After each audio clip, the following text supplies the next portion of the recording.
Hey, welcome to Spilling the Beans. Today I'm sitting down with Clint and Kristen Gaskins, who own restaurants. They actually have a restaurant called Longboard here in Charleston over on Sullivan's Island, and that's where we're going to be meeting up with them and interviewing them about how they've started in the restaurant business, how they've grown, how they've expanded into multiple restaurants, and kind of what gives them the competitive edge in an industry that is very cutthroat. So I'm excited to sit down with them and share some insights on the restaurant industry.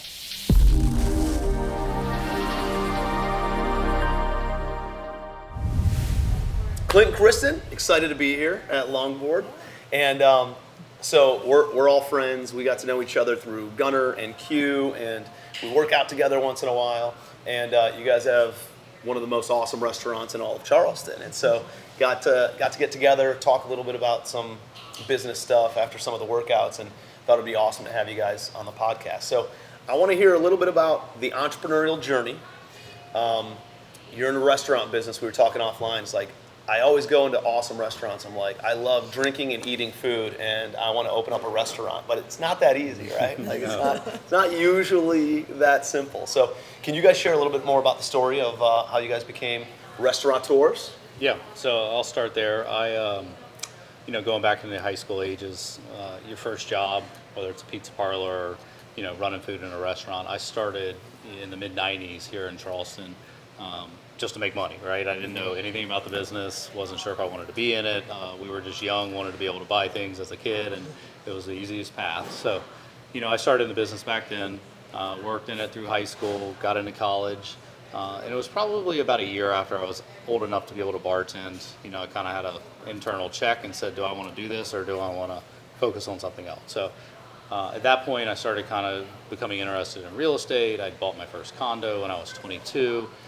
So I was focused on that, but also, is there an ability, I'm really good at this, can I make a push here and learn a little bit more about the business to get into the restaurant side of it? So I kind of, at 22 years old, committed to becoming more or less a student of the business, and I bounced around a lot. I hate to use the word job hop, but whether it was fine dining, quick service, hotels, I spent a lot of time in 6 months here and there in various restaurants. That's pretty typical in the whole food and beverage space, though, right? Yeah, I mean, that's kind of like that's kind of the culture, isn't it? As of recent, yes. Right. I mean, it seems like especially post-COVID. Yeah. A lot of the places I worked did have what we call career servers, bartenders, managers. 5 years ago it was pretty typical. You'd have somebody work in a space or a restaurant for multiple years. If the money was right and you found your niche, they kept doing it. And there's plenty of servers down here that are dabbling in the six-figure numbers that, are career servers. But I never wanted to get stuck, right? So I wanted to continue learning, and it was really when I jumped from independent restaurants into the hotel space and could see the guest services aspect, heads and beds, how do you got the captive audience component, just learning about both sides of it, the hospitality, the lodging side, and also the food and beverage side, and how you can tie all that together. And so you worked more on the business side instead of the actual serving and the money was still all on the service side, so I Right. spent my time there. But I was taking notes the whole way. Yeah, you're paying attention. A lot of the things you'll see in our restaurant here are from specific operators that we were able to take systems that we thought they did really well and improve on them. And we started doing that at a very very early age with our concepts and with our business. So. And I think that's everybody thinks they need to be original. I don't know, a lot of the stuff that I've done, the real estate's not new. It's been around for hundreds and thousands of years. And it's you don't need to come up with a new idea. You need to take existing ideas that are working well and then figure out ways on how to improve upon them. Just little tweaks that can make big differences. And, they say R&D, do your research and development. R&D to me is rob and duplicate. If this something's working, I'm going to go and take it and I'm going to implement it in my business and make my business even better. And so I think that's what good entrepreneurs do. Yeah. I think that's basically what you did with our first business, which was a bar downtown. Okay. It wasn't a restaurant. We owned a little bar called Squeeze. It was an existing space. It was basically the front porch of a Charleston single home, right on East Bay Street, but in the old buildings that have been turned into retail and restaurants now.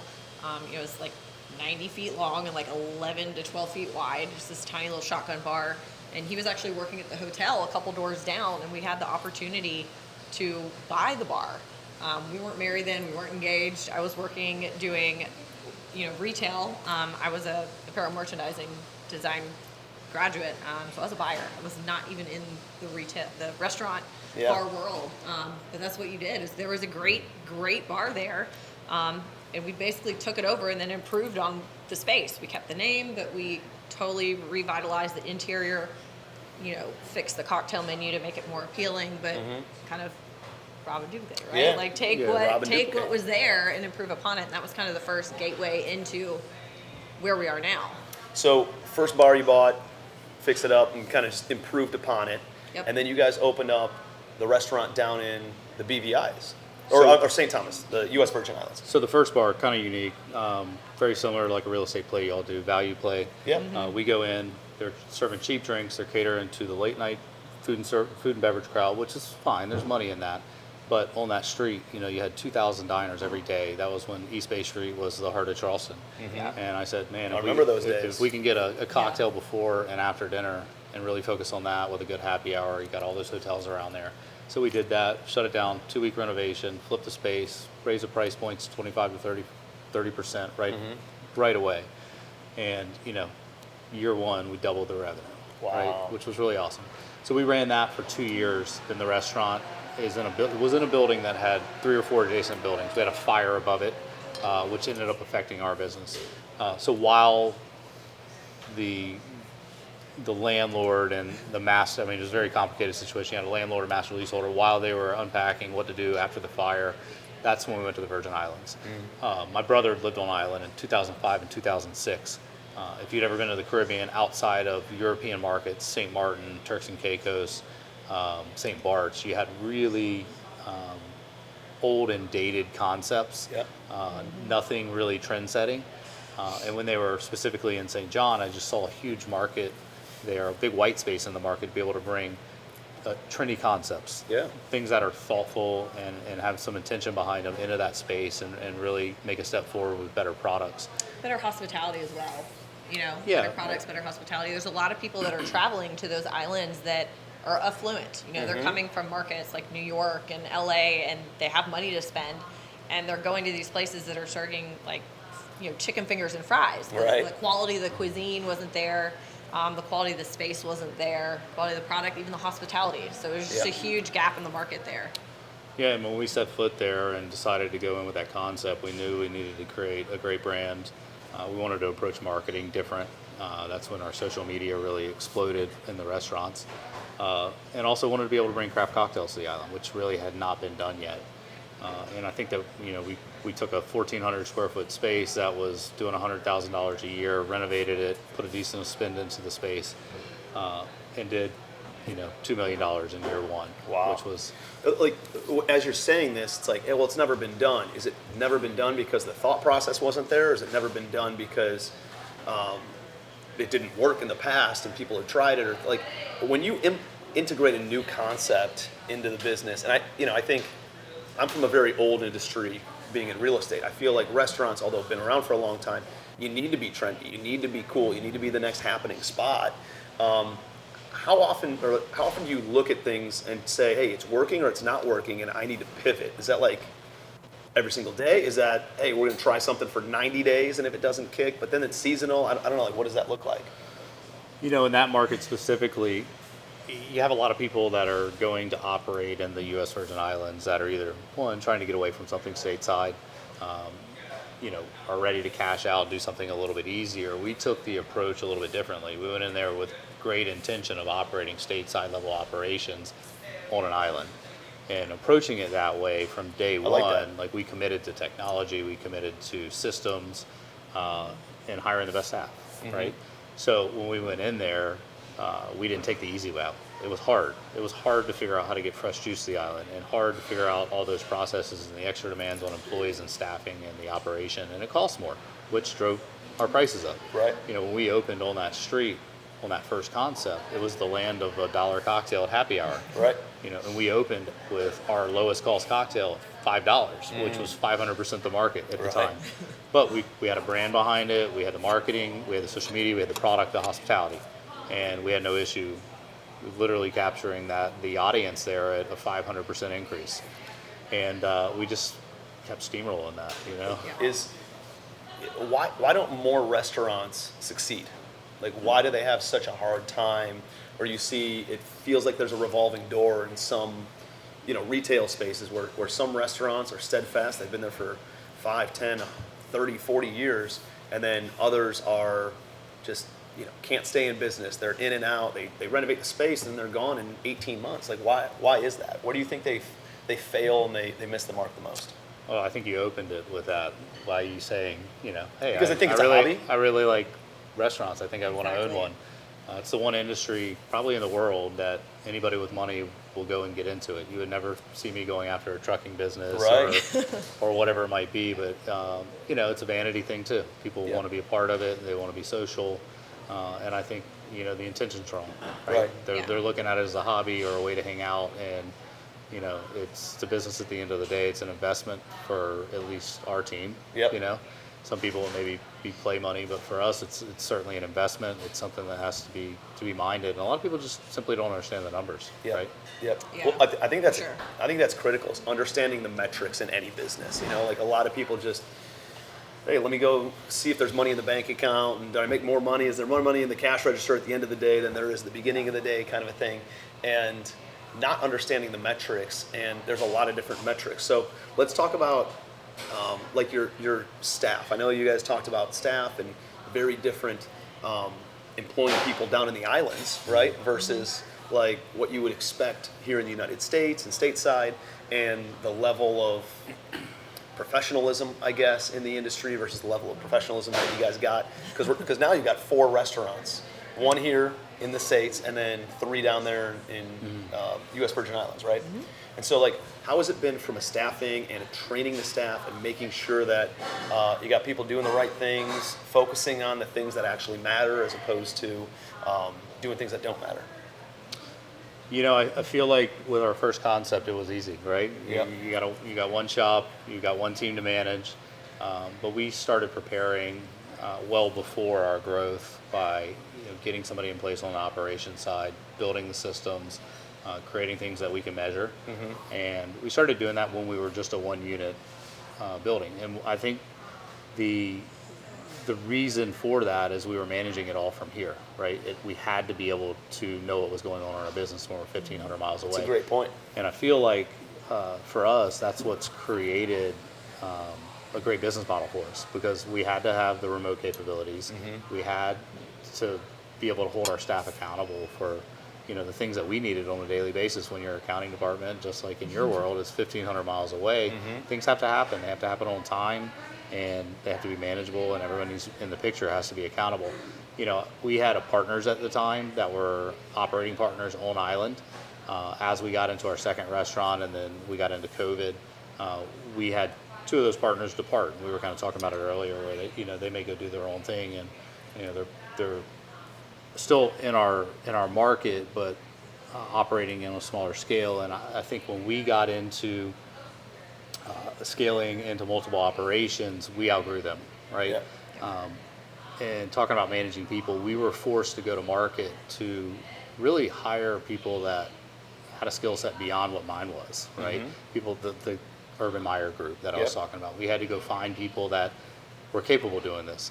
It's kind of weird sitting down and interviewing a director that's done stuff beyond what I've actually done. Trying to wear my pinstripes through these meetings, and that's probably the biggest growth thing in terms of being able to manage. We've had to get a little top heavy with our management, especially through COVID, because a lot of the middle management dried up. But we've started building a team really early on with a director of operations, director of food and beverage, director on the human resources side, the accounting side, and putting less pressure on the folks that are operating the restaurant. And that's been kind of our model from day one. We want our local management to be focused on our teams. We want them to be focused on the hospitality, the food, the product, the service. Good. I love that, and I think there's a lot to unpack there. And going back to the idea that when you invest in something that's not in your own backyard, you're reliant on systems. If you don't have those systems, you're going to fail very quickly. And it's almost like putting a constraint in place. Whenever there's a massive constraint that I face in business, I have like these big growth cycles, right? Like, and I'm like, oh man, it's because I either had a constraint put on me or I needed to put that constraint on myself. like a time thing, right? I want to spend more time with the kids, spend more time with the family. And so I constrain my time to working for 4 hours a day instead of 9 hours a day. Well, I need to be more focused on the things that actually matter and the metrics. I need to be measuring it properly and managing it properly because I have a constraint on time, and location can be a constraint. And it creates better efficiencies, I think, in the business when you do that. So I think that's super cool. And I've noticed from talking to the staff and, just our conversations offline, and then obviously what you said there is like, you guys are really good at finding good people to attract into the business, as opposed to dealing with nonsense and bullshit and people not doing their job. Like, it seems like you guys say, hey, not fit. Like, this is a real business, and we're going to treat it like a real business because it is, and we're not going to deal with people who don't treat it like a real business. And like, I met your new manager over there, who's from Virginia, getting trained in South Carolina to go move to St. Thomas and run the restaurant down there. And it's like, you don't try to wait for somebody to grow with you, right? A lot of times, oh, hey, they started with us, and I need to promote from within. I think that's a very noble thing, but there's some people who just don't want to grow. There's some people who don't want to hit the next level, or don't, like these joint venture partners that you had, and they're just kind of content where they are. And some people are meant to be on the journey for a portion of it. I think sometimes entrepreneurs, they want everybody on the train the whole time, but there's some stops where people need to get off, and we need to be okay with that. But you guys have done a great job of attracting amazing talent, and bringing them into your business. So you can see why you've had the level of success, and it seems like there's a lot going on, from the people who are working in the restaurant. So I think it's really cool that you take some of the responsibility off of them on the business side, so that way they can focus more on what they're doing. Absolutely. Yep. We say a lot of times, like, we work on the business, we don't work in the business. Love that. Right? So we're hiring people to be successful in their job in the business, so that we can work on the business. Right. I have served here a couple times, but like, I'm not in there cooking in the kitchen. He's Right. not washing dishes and shucking oysters or shaking drinks. We're kind of letting our managers and our people that are in place do their job and do it successfully, and allow them to grow in those roles. And we just kind of step back and manage and support from a top level. Yep. I think it's cool. Like, I don't know. I would be in here. Like, well, I mean, you see Billy Hall at Hall's, right? Like, Right. he's in the front, shaking everybody's hands, doing the hospitality thing, creating that environment. And but I think it's really cool to be able to see the owners and see that they're invested in the area and invested in the business and the community and stuff, and do it that way. As far as, like, all right, so you've got 4 restaurants, 3 of them are not here. Have you ever thought about, like, why don't I move to St. I Thomas? have that all the time. Why don't we live in St. Thomas, right, versus living here? Like, I get it, because I own stuff that's out of state, and I'm like, hey, it creates efficiencies, right? It creates systems in place. But, like, I don't know, why don't you live there? Island fever, man. Yeah. It's a real thing. It is, right? It's not easy. It's not easy to operate there. It's not easy to live there. I love the market, though. We came up here, and we've struggled a little bit more than we expected in this market. Charleston's flooded with restaurants, great chefs. We feel like we're just now starting to kind of find our very stable consumer. And My wife was here over the weekend, said it was unbelievable. And she brought her aunt, who's from New York, right, which has even more amazing restaurants than Charleston, Yeah. one of the few places that do. And her aunt's friend, who is a very, very, very successful business owner in New York. And they are, like, I don't want to call them snobs, but kind of snobs in the places that they eat and Yeah. the places that they go. And The required palate. yes, and they went to some of the best restaurants in Charleston, came here for brunch, and were raving about it. So that's a testament to what you guys have built here, and how you are differentiating yourselves, Yeah. To answer the question about St. Thomas or the Virgin Islands, it's a marketplace that's inflated from a consumer standpoint. Everything's more expensive down there. And just from a pure finance standpoint, it's made more sense for us to operate out of Charleston and to manage restaurants at inflated, values down there from a simple dollar standpoint. everything down there is more expensive. It's going to drive prices up, drives our management fees up. So that's the main reason why we've chosen to stay put here. She's wanted to move for a while. But it also gives us a leg up on the competition, right? If we go down there, and another reason is like I don't want to just be another Virgin Islands operator. We have a huge leg up on the competition by having a foot on the stateside effectively, right? We're constantly seeing other markets. We constantly have access to things they don't have available to them on island, from small wares to unique things you see on the tables. Like we're moving that stuff constantly down to island to stay ahead of all of the other guys. Right. Any trends that you see here, whether it be food wise or decor, like you said, small wares, or even what's going on as far as how people are hiring and what they're doing as far as incentives to maintain staff, all that starts here. And if we can implement those same things in the Caribbean, we're years ahead of what anybody down there is going to see or do. So it is really valuable for us to be up in this market in the States. I can at see least that seeing totally. it from here. Well, and this is more of a real-time statement, but as you saw with the manager training, we have a hub. We can fly anybody. A lot of our talent comes out of the States. So before we fly them all the way to the Caribbean, they can come and meet with 3 directors right here in this space, do a stage in the kitchen if they're a chef, or work the floor as a manager, see how we operate, and we can make that early decision of, do we want to commit to bringing them to island for a week? And if they do, then they get the ticket to paradise, and they get to go work down there and do a working interview for 3 or 4 days, check out the team there, and then we move to the next step. The great so thing that's about that too, though, is that all the systems are the same. So we were talking about systems earlier. Every single restaurant has the same systems in place, the same POS system, the same management expectations, same paperwork they're filling out every night. So they can move from So they can literally, if someone is working here and we need to transfer, Christine's a great example, our director down, because maybe someone's on a vacation or someone has an emergency, she can jump right into place. She knows how to work and flow everything. Our service models are generally the same. Standards are the same, systems are the same. So it's really easy to kind of move people around from that too. So Smart. they can train here and then go down. And I think too, a lot of our ability to be able to get a meeting with the Marriott or Wyndham or any of these successful marina operators is because they know we're a stateside operator, right? There's a level of professional that comes with that, And there that's perceived and actual. Exactly, right? So that's been a big part of it, and it would be difficult to raise a family down there. Yep. People do it every day, but it would be difficult. It would be a lot more expensive than what we see here. Quality of life would be lower. Resources, everything that you have access to here, you just don't have access down there. Yeah, that makes sense. No, it's really impressive with what you guys have built, and I'm interested, what does the next 5 to 10 years look like? All right, so you got a pretty good grip on everything right now. Are we focused on the existing establishments? Are we looking at expanding further? Oh, that's a good question. I think he's always looking at expanding further. Always. So the last deal that we did was with Wyndham, which is in St. Thomas. It's our first hotel deal, if you will. It's in a vacation club, which is effectively timeshare ownership. But captive audience, heads in beds, 100 units on property.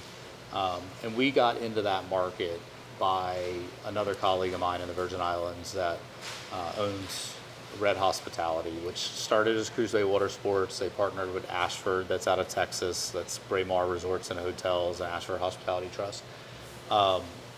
He made connections for us, which gave us a segue into the hotel side, which we were very interested in, right? And that kind of opened the door down there. So once we got on the radar, all these guys sitting at the hotel level, they all jump between companies.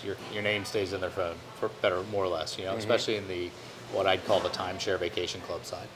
So our first meetings were with the Westin on St. John. After the hurricanes, we had the opportunity to go take over a pool bar operation there. They got bought by Marriott. Everyone we were dealing with was no longer employed. So that fell apart. And then our name came into the conversation with the Ritz residents in St. Thomas. And then COVID happened. So our name kind of fell off the radar there too. Meanwhile, all these directors and executives with these companies are all jumping to other companies and moving around.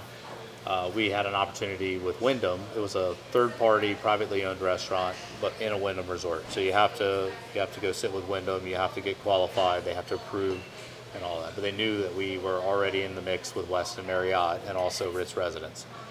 So we sat down. This is probably last spring with them. Went through the courtship of doing all that. Finally got the lease worked out. Closed that deal in November. To answer your question, that's my runway. I want to be heads and beds, captive audience, have an average daily spend in a hotel environment, um, and prime properties on the beach, resort core pools. And I love, going back to your question about St. Thomas, I love these luxury destination resorts, especially the Caribbean. When they land there, they're usually there for 4 to 7 days. When they get off the plane, they're ready to spend money. Exactly. Right? They're shelling it out. Whether it's it Monday, doesn't matter Tuesday, if it's a $6 Thursday. drink or a $13 drink, they're buying it. So that's the biggest win for us in that market. Is it's a 7-day-a-week business down there, and when you're in a neighborhood environment like we are here in South Carolina or any suburb on the East Coast, you're going to have your strong weekends and you're going to have your weird early weekdays. Yep. So we love that market. We will continue to try and operate, and that market could be, a tourist spot in Puerto Rico. It could be St. Croix, St. Thomas, St. John, Key West. It could be ski towns. They operate in the same manner when it's high season. So we really want to focus on luxury tourism markets. And you're staying in U.S. territories, though. Yes. So for now, it makes You've it never easy. played around in the BVIs. You've never played around in any of the other Caribbeans that are. We've had opportunities to, but you hit some major roadblocks with one, ownership. You usually have to have a belonger, Right. somebody that's local that's going to own part of your deal, whether you like it or not. Got it. And we tried to avoid that. It's also a lot easier to attract investment Yep. when you can stay in U.S. tax code, right? I'm the exact same way. Like people that, hey, go invest in Costa Rica or Belize or this other new development project. I'm just not interested in learning all the new codes, like dealing with all the new regulation. There's just different ways that they run business. Are they economically a stable country? Like there's a lot of moving parts with looking at that stuff. So I would all day invest in Puerto Rico and the U.S. Virgin Islands and some of those areas. I think that's smart on your part. From a traveler standpoint too, I mean, you don't have to have a passport to go to any of these places, which is great. So if we're already known in the market here, which they're familiar with us from Charleston, or they've maybe been to St. John and they know we're here, just kind of building your brand within the same market, U.S. market, that people can travel to easily without a passport. Yeah, you know? I think that's brilliant. One of the things that we were talking about offline, kind of like one of the plays that I don't know, has given you a leg up on a lot of things is you negotiate very long-term leases, at least in the retail space world, Yeah. right? It's not a 5-year lease. Like, I think a lot of people starting out a business think like, well, what if it doesn't work out? I got to get out of this thing in 2 to 3 to 5 years, and they're thinking on a micro level. One of the things that I've realized from very smart entrepreneurs and business owners, which you have, is you think on a longer term timeline. You're signing leases for what, 25 years? 25 years. Yeah. And so what does that do for you?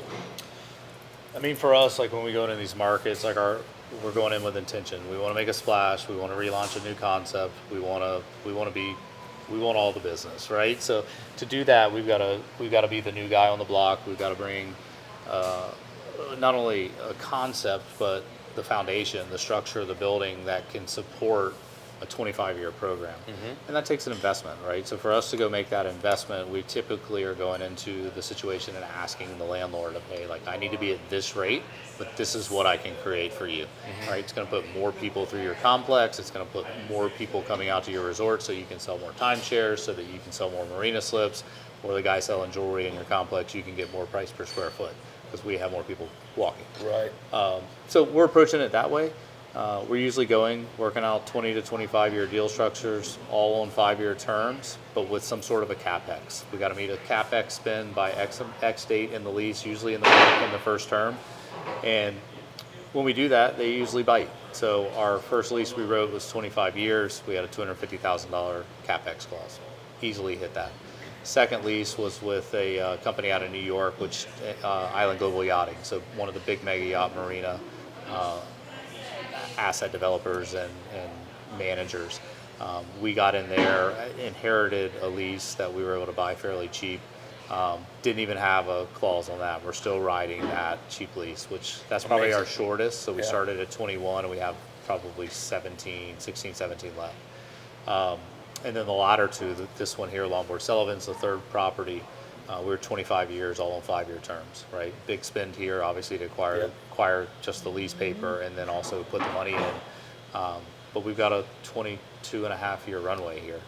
And that's it. Like on the, not only in the investment side, but on the management company side, we want to be able to look at that and say, hey, when I go to write these leases up, we say, okay, this place can do $3 million a year, 25-year runway. We know that from a management company standpoint, this is what our revenue looks like, right? And if we keep adding properties on the back end of that, that allows us to continue to go to build the teams that you've already seen in place here. Yep. And I think that's a big point of it. It's like, you take it more seriously because I'm thinking on a 25-year timeline as opposed to a 5-year timeline. And it's like, anytime I've seen somebody dip their toe in it, it's like you're failing from the beginning, right? Versus, dude, I'm all in, I'm jumping all in, I'm gonna commit to 25 years of this. And that confidence exudes to the other staff members. Now they know that they can have a career with you as opposed to a job for a certain amount of time is what happens. You know, it's like, you get a commitment across the board. As a landlord, dude, last thing I want is turnover. That's the biggest expense as owning rental property is I don't want turnover on my property. So I'm extremely inclined, if you're a qualified tenant, to come in and give you a 25-year runway, because now I reduce an entire line item out of my underwriting that I give to the bank and everything, because I don't have that vacancy, right? I don't have to worry about the reserves. I don't have to worry about any of those things. And so it's amazing there. And then, like, I think the angle that you take of realize, like, listen, I'm bringing this value, and by the way, I'm bringing all this ancillary value to you as well because of all these people, and you're going to make money in all these other ways.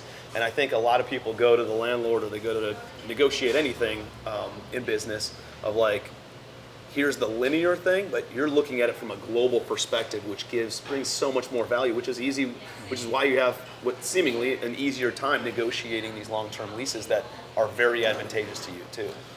Yeah, and I mean the Wyndham deal specifically, that was we have a restaurant 6 miles away that we were able to sit the entire executive team down and say, we can do this, It's awesome. And in their mind, they're selling amenities, right? They're selling beachfront, they're selling workout facility, tennis courts, pool, restaurant, right? And they don't want that headache because they're in the real estate business and not in the food and beverage business. So if we can do that, we're real time, 100 days into our proof of concept, the doors blow off for us after we prove this, right? Yeah. So there's probably $25 million worth of just food and beverage revenue inside vacation club resorts within the St. Thomas district, one island.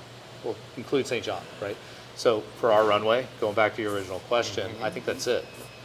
25, 30 years, we set this up from a management company standpoint, have the ability to sell that off, but also sell off the leases that have a lot of meat on the bone. Yeah, as I say, the other attractive thing about the long-term leases too is, not supposed to talk about it, but everything's always for sale. So if you have a 25-year lease and somebody wants it real bad, everything has a price point, but who wants to buy a restaurant that has 2 years left on a lease? Right. If you're going to dump everything into it, so it's also a play on the back end. I mean, it shows that you guys think about this at a legacy standpoint, right? Like, not only, hey, if we want to own it long-term, great. But usually you make better decisions if you're making exit strategy decisions at the front end of taking on a new business. Like, here's what the exit strategy could look like. It could look like a sell. It could look like a run this for the next 25 years. It could, like, there's a lot of different options, and you're looking at it like a business as opposed to just, how do I short-term make money from this thing? So it's super, super impressive, and it's really cool to hear you guys talk, and as you've shared your journey, see how all the different experiences have culminated into what you're doing today. Sure. And how all these different life lessons, taking the good, leaving the bad, and implementing the things that actually work, removing the things that don't, and see what you guys have built. So super impressive. I appreciate you being here. Thank you. Appreciate you. We're hugging it out. We're hugging it out. And just super excited to see how how things continue to grow for you guys. Appreciate it. Thanks Thank for you. having us. Yeah.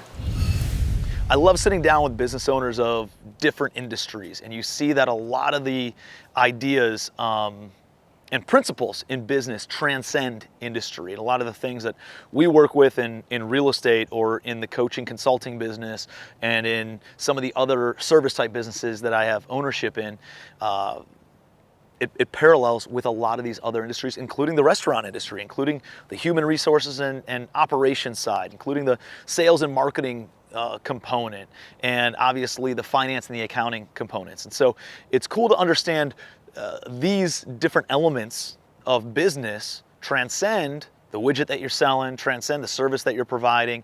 And if you understand business, you can implement those ideas, philosophies, and understandings into all these other different types of businesses and have a lot of success no matter which industry you're in. So I love what Clint and Kristen had to say. Tons of great insights. I'd love to hear your best takeaway and some things that were aha moments for you in the comment section below. And if you would, give me a like to the video. Please subscribe to the Legacy Wealth channel. We're always trying to help you on your entrepreneurial journey, your wealth building journey, your personal finance journey, and with your real estate investments and all things finance, wealth, entrepreneurship. So appreciate you being here. I'll see you on the next episode of Spilling the Beans.